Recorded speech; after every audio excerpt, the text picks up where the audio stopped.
Most of us will live for 1 billion heartbeats. Within that span of time, we will have reached old age.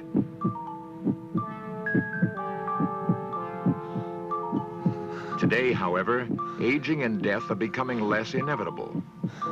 We are moving closer to the dream of immortality.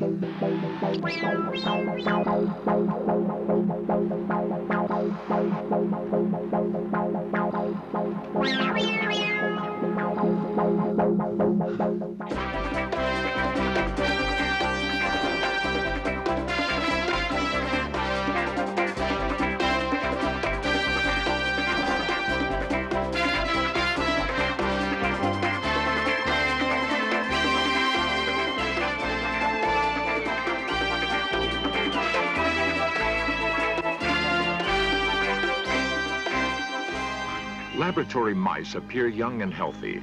They are, by human equivalent, over 100 years old. Experiments indicate that our lifespans might also be greatly extended. We have sought forever to understand the mystery of why we grow old. Now, that goal is coming within our grasp.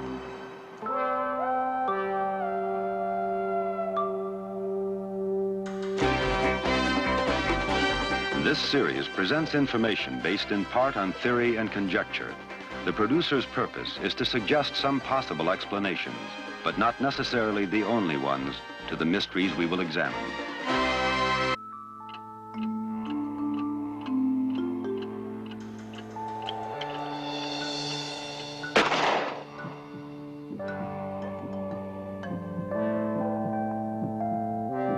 Like distance runners on a measured course, all of us will move through time in a roughly predictable pattern.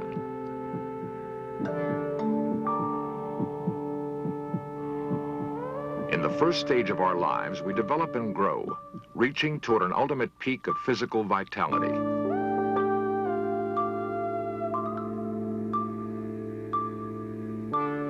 As we mature, however, the body begins an irreversible process of gradually wearing out.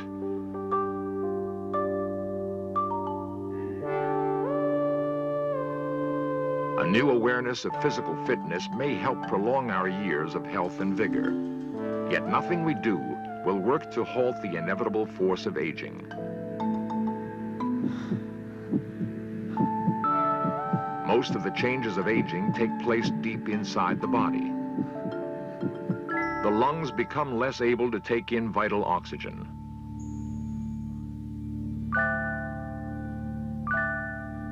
Powerful muscles gradually lose their strength. The heart loses power and pumps less blood. Bones grow ever more brittle.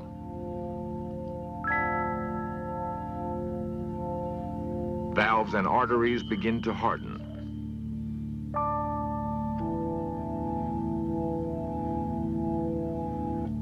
Blood no longer circulates as well.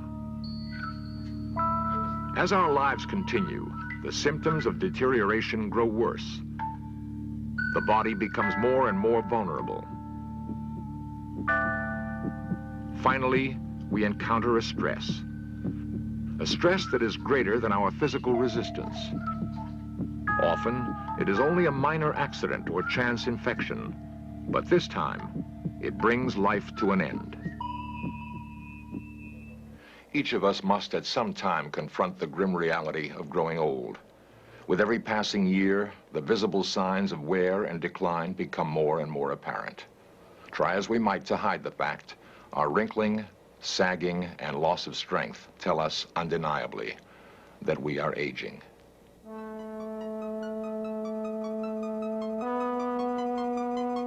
Since our earliest history, we have been obsessed with the idea of prolonging life and recapturing lost youth. We have endlessly searched for ways to vanquish the physical toll of passing time and a means to unlock the working secrets of the clock of aging that ticks inside us.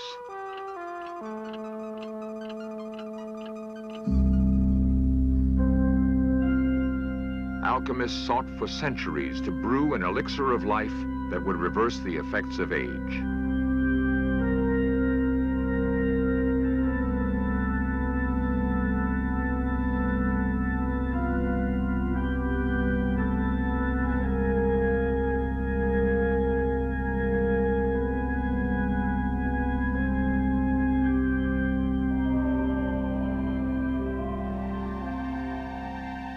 In 1919, a rejuvenation treatment was introduced by a Russian-born surgeon named Serge Voronov. Using the sex organs of chimpanzees, Voronov grafted their tissue into the bodies of aging men.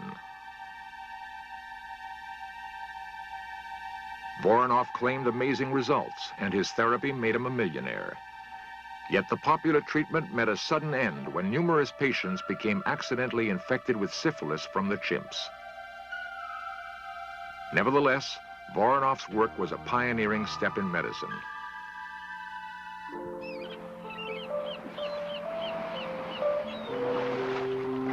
Today, near the warm waters of the Bahamas, a youth spa offers perhaps more modern techniques of rejuvenation.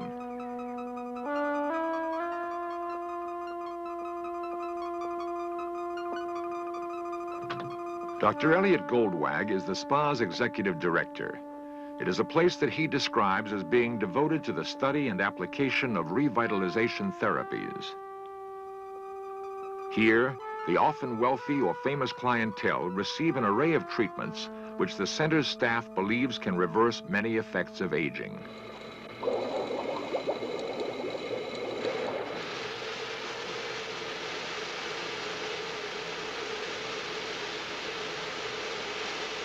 To open pores and renew the skin, faces are bathed in a warm mist of steam. This is a general relaxation training procedure. Rest your arms beside you. Clients who have problems sleeping are taught techniques to induce relaxation. I feel the tightness going out of my chest. The skin is carefully checked for flaws and signs of unusual wear.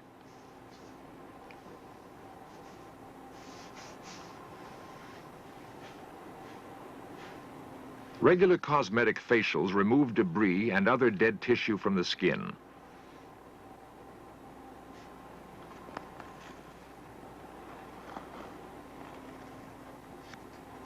A facial mask is said to improve color and texture and to restore youthfulness.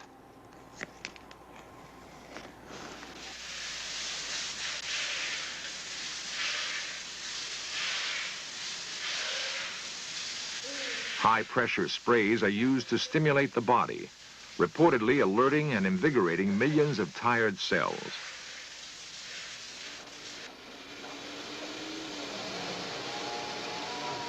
Inhaling atomized seawater mixed with aromatic oils is prescribed to aid respiration.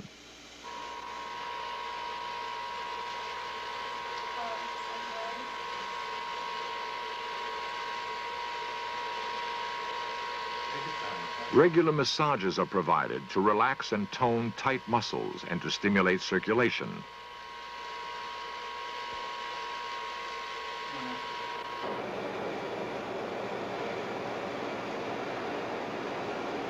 Warm seawater baths are said to allow natural minerals to absorb into the skin.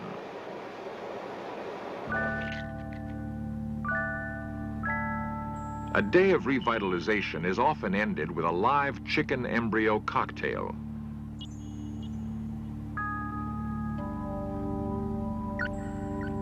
The egg is believed to act as a biological catalyst to stimulate healthy cell growth and revitalize tissue. Cell therapy is another treatment offered at the center. Cells from unborn lambs supposedly revitalize aging tissue when injected into the body.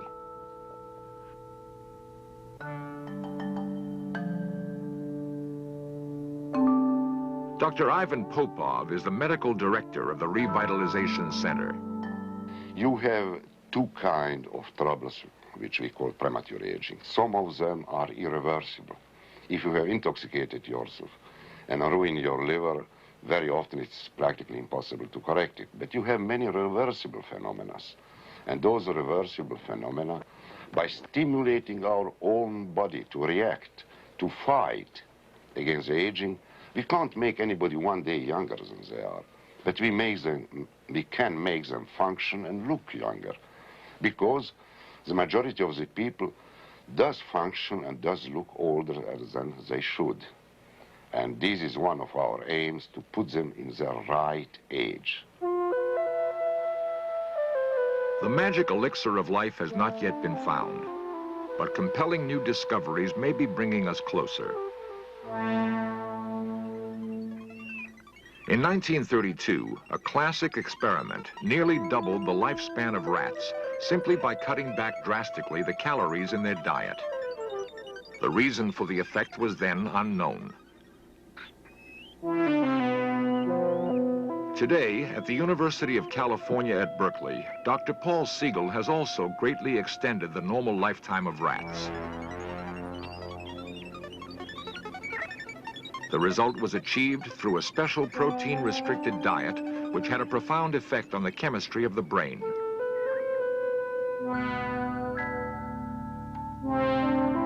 Siegel showed that within the brain, specific chemicals control many of the signals that influence aging. By altering that chemical balance, the clock of aging can be reset.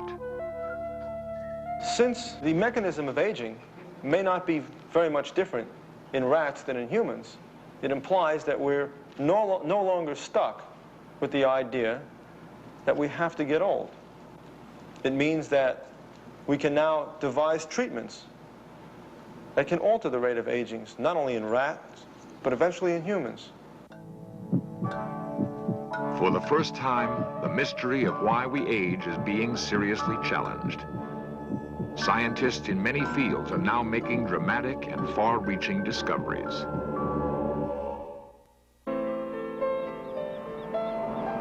An average lifetime lasts 75 years, yet in each of us lies a potential for near immortality.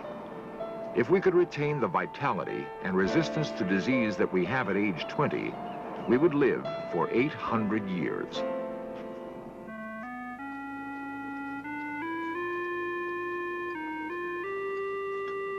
At UCLA, Dr. Roy Walford has linked aging to the body's complex immunity system. Dr. Walford believes that aging may not be a slow wearing out of the body, but rather an active self-destruct process. When a germ or foreign tissue has entered the body, a special blood cell of the immunity system quickly moves in to destroy it. Dr. Walford believes that with time, the immunity system loses its ability to tell the difference between the body's own cells and foreign invaders that should be destroyed.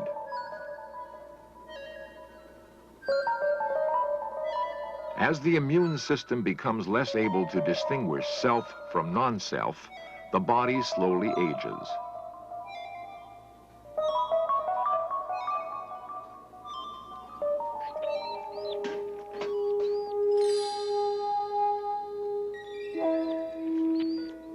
Experiments with mice have supported Dr. Walford's ingenious theory.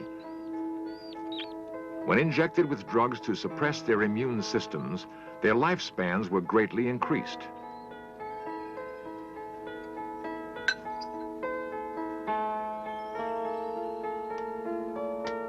Special experimental diets designed to affect the immunity system have also been shown to have dramatic effects on aging.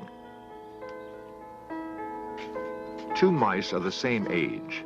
A lifetime on a normal diet leaves one tumored and ready to die. The other, whose diet has been carefully controlled, still appears young and healthy.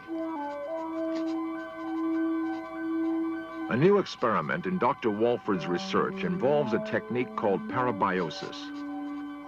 A young and an old mouse are surgically attached to share a common bloodstream. Perhaps the younger mouse's immune system will extend the lifespan of the older mouse.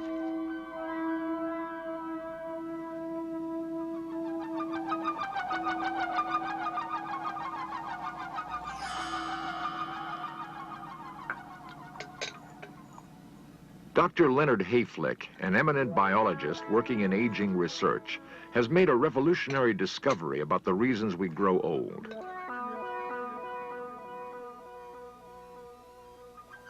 It was long thought that individual human cells could continue living indefinitely. Yet Dr. Hayflick found that our cells have a maximum lifespan. They can divide only about 50 times before they wear out and die. If indeed the clock of aging lies deep inside each cell, there may be an ultimate limit on how long we can ever hope to live. I think the goal of extending our useful lives for longer periods of time within the normal lifespan is certainly a possibility and a probability. But I think that increasing the absolute lifespan for man is very improbable. Nevertheless, Dr. Hayflick continues his search, deeper into the mysteries of the living cell, probing for the secrets of why the body grows old.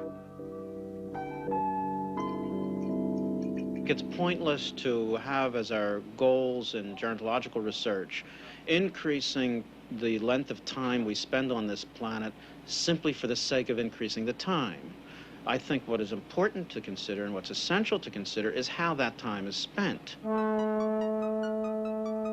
If we're to spend it with an additional 10 years of infirmities of old age, I don't think that's desirable.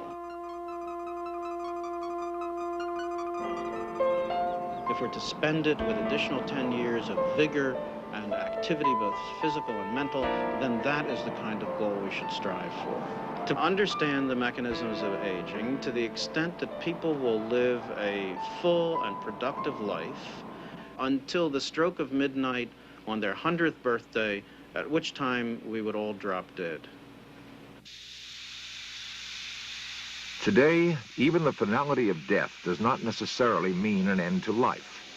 A technique called cryonics may offer a hope of immortality. A California cryonics facility is operated by Art Quaife. Cryonics is the science of low-temperature preservation of human life. Cryonic suspension is the freezing procedure by which we preserve patients after they've been pronounced dead in the hope that at some future date, medical science will be able to cure whatever they died of, repair the damage caused by the freezing procedure itself, and restore them to life. Now, in this capsule, we have two human patients, a 65-year-old man and a 75-year-old woman, both of whom died on the same day 3.5 years ago. Their families arranged to have them placed into cryonic suspension. They're being maintained at the temperature of liquid nitrogen, which is minus 320 degrees Fahrenheit.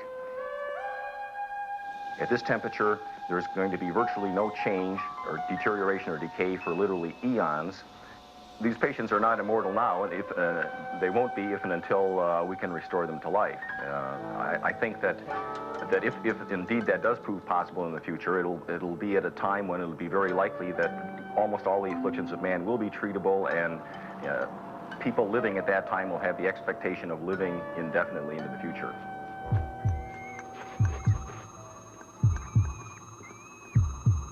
Under careful laboratory controls, a hamster is painlessly put to death.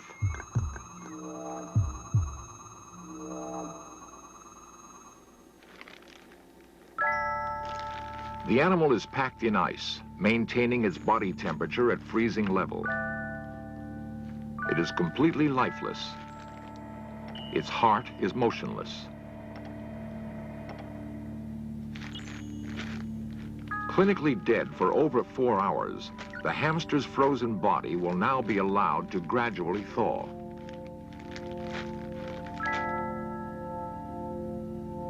Dr. Paul Siegel will carefully monitor its temperature and other vital signs. So far, there is no indication of life. The hamster is still dead. Dr. Siegel now uses a simple desk lamp to help warm the hamster. There is still no sign of life. Suddenly, a faint heartbeat registers on the EKG. The hamster may be coming back. Artificial respiration aids the animal with its first attempts at breathing. Its temperature is now rising, its heart beating stronger. Yeah, that was hard, wasn't it? Yeah. That's hard. Yeah, she's doing it. She's starting to breathe on her own a little bit. She's starting to take her first few attempts at breathing. You can see her abdomen every once in a while, about every 10-15 seconds. She'll take in a deep breath. She still needs some help, though.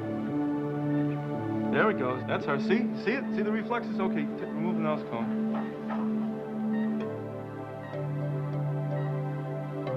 As the hamster returns to life, Dr. Siegel carefully watches its breathing and muscular reflexes.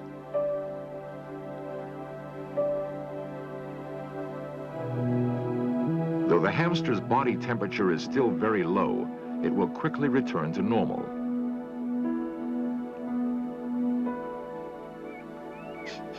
Soon, the hamster is almost completely recovered. For this particular animal, its amazing experimental voyage through death and back has already been taken 5 times.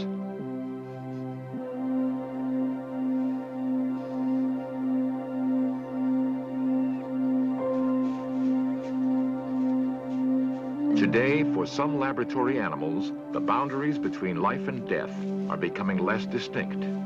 It may not be long before we ourselves can venture safely through death and return to catch at least a glimpse of immortality. Though aging and death may be what nature planned for us, science is at last unraveling some of the mysteries of growing old. The process is no longer beyond our understanding and is quickly becoming controllable.